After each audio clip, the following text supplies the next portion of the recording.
Assalamualaikum warahmatullahi wabarakatuh.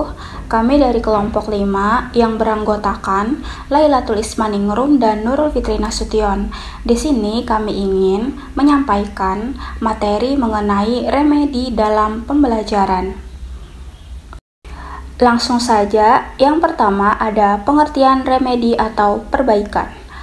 Remedi berasal dari bahasa Latin yang berarti menyembuhkan kembali, dari kembali, dari maderi, menyembuhkan. Setiap obat atau pengobatan atau perawatan yang menyembuhkan, menghilangkan atau membebaskan penyakit atau gangguan jasmaniah, mengurangi kesakitan atau perasaan sakit atau upaya memulihkan kesehatan.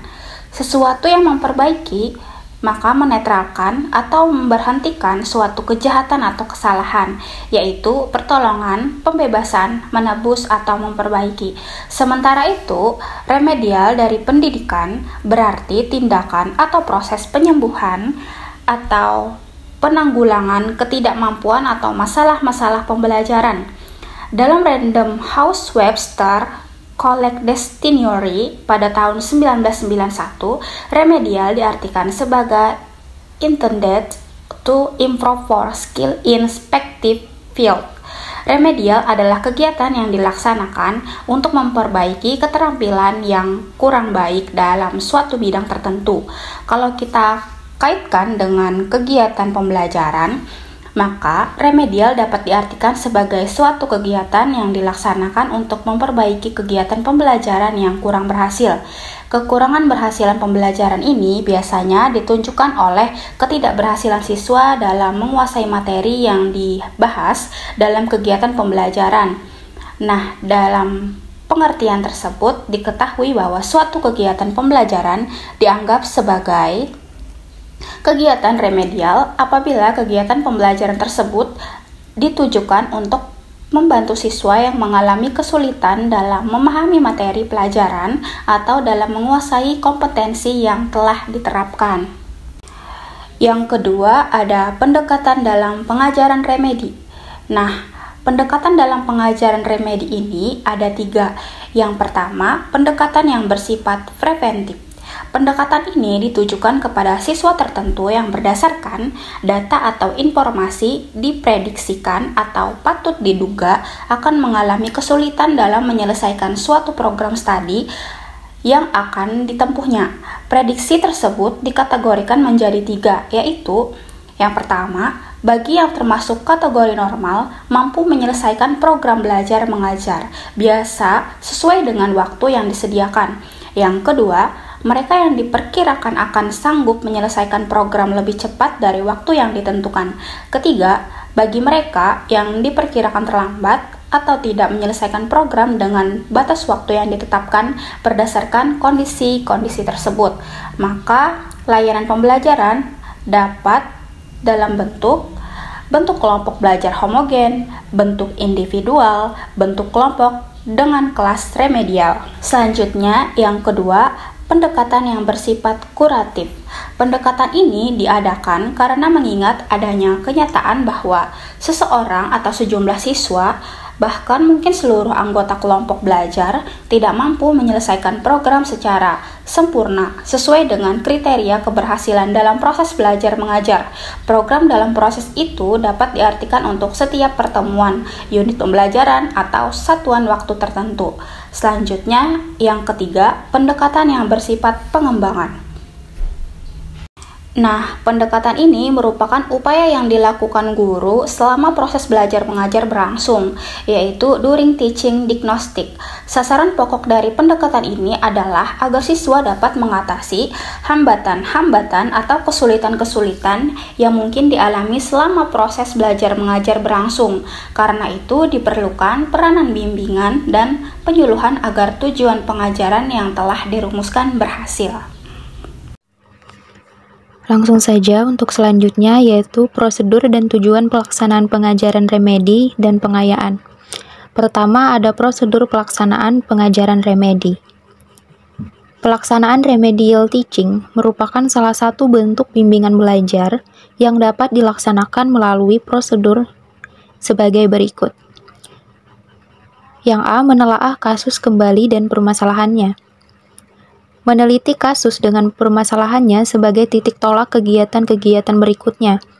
Tujuan penelitian kembali kasus adalah agar memperoleh gambaran yang jelas mengenai permasalahan tersebut, serta cara dan kemungkinan pemecahannya. Berdasarkan penelitian kasus akan dapat ditentukan siswa-siswa yang perlu mendapatkan remedial teaching. Dengan adanya remedial teaching, pendidikan dapat mengetahui kekurangan serta kelemahan yang dialami siswa pada masing-masing bidang studi.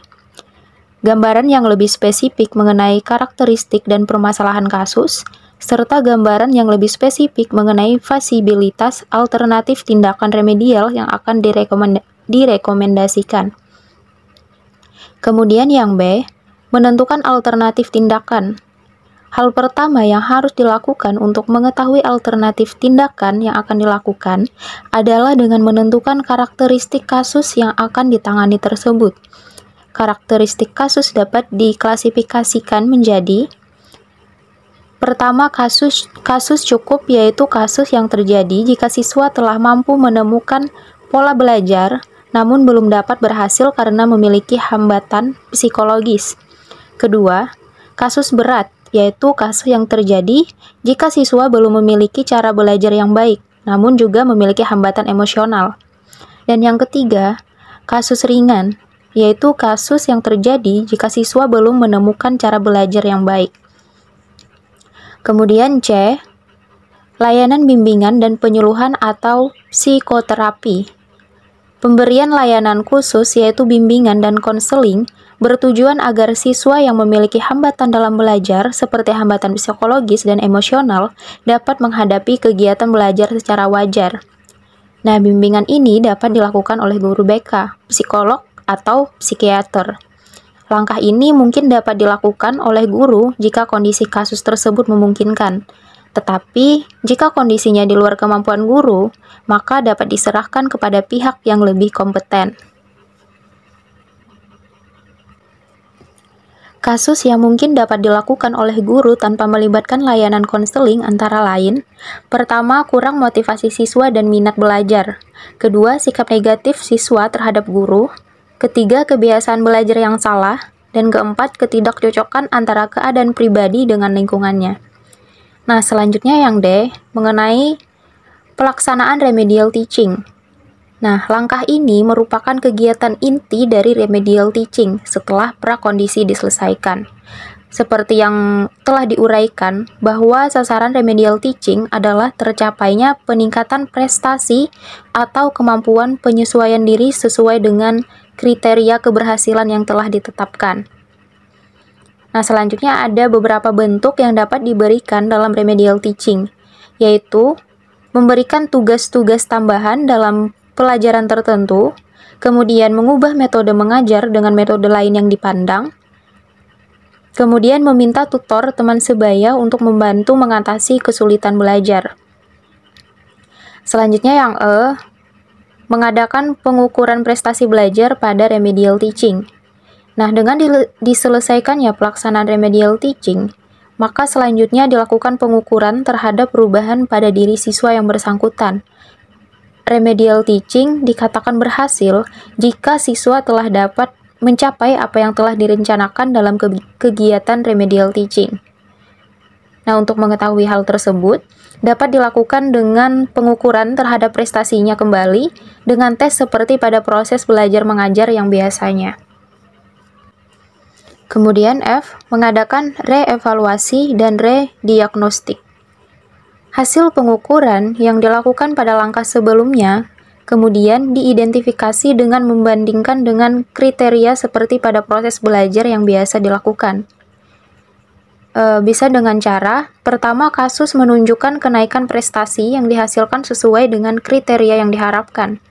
Kedua, kasus menunjukkan kenaikan prestasi namun belum memenuhi kriteria yang diharapkan. Dan yang ketiga, kasus belum menunjukkan perubahan yang berarti dalam hal prestasi.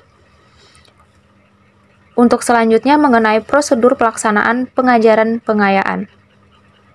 Kegiatan program pengayaan diawali dari kegiatan pembelajaran atau dengan penyajian pelajaran terlebih dahulu dengan mengacu kepada kriteria belajar tuntas.